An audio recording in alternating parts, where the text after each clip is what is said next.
here in Southeast Asia, there's this grand opportunity, and it's solving a problem that locals are having here.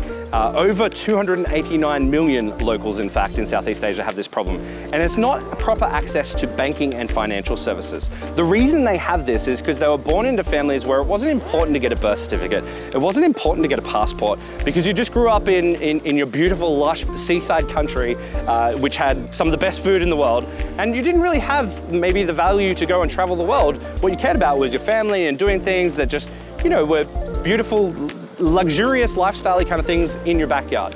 And so these people can't access everyday banking and financial services. They can't access like interest rates or buy stocks or purchase property in the way that you typically would, or they can't just get a bank account in some cases. So how do we help them access the services where they can't prove their address because the road still isn't actually even registered? How do these people access fair and equitable financial services?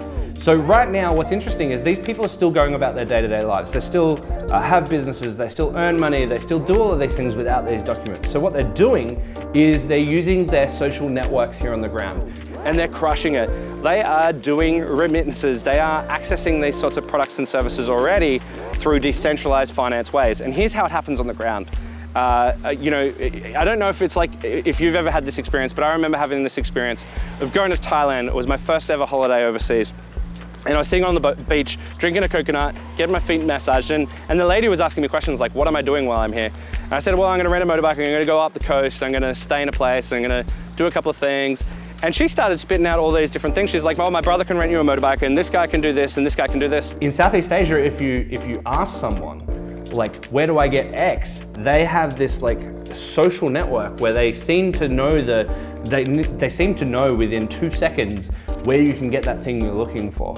So the same happens in financial services. If someone wants to send money abroad in Southeast Asia and they don't have KYC, they go and do peer-to-peer transactions, and a lot of the volume you actually see in like the cryptocurrency space, for example, comes from places like Indonesia, Thailand, Vietnam. That's why business has exploded in Southeast Asia with the advent of social media, because these guys already get how to play that game. And so how that game is being played right now for them to access DeFi and financial tools is they buy, swap and sell stable coins and Bitcoin and Ethereum already, and they have Facebook groups with hundreds of thousands of people in them. And they're doing this so that they can send money overseas to their family if they send their kids off to college, because they were, in a lot of instances, smart enough to get their kids the passport and everything, but they didn't maybe have it for themselves. So this brings us to an interesting point, which is the future is DeFi, and how we're going to get there is by tapping into the people who have the biggest problems around accessing these kind of products. They're going to be the people who are most hungry for it.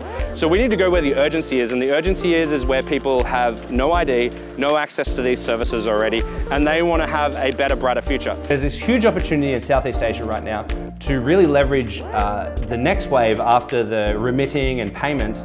Well, the next wave will be accessing things like savings and investment products.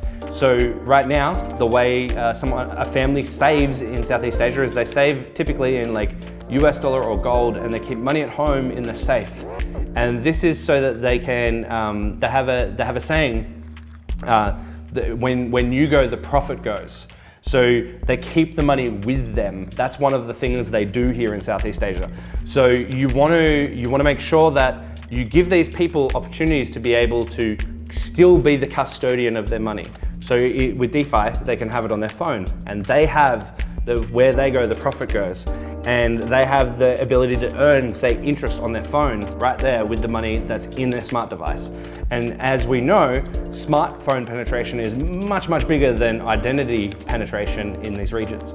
So it's a great opportunity, it's a great time. Southeast Asia is epic. It's a beautiful space to help not necessarily bank the unbanked. We actually kind of want to unbank people even further and show them a way to do things incredibly just by tapping into the networks that already exist.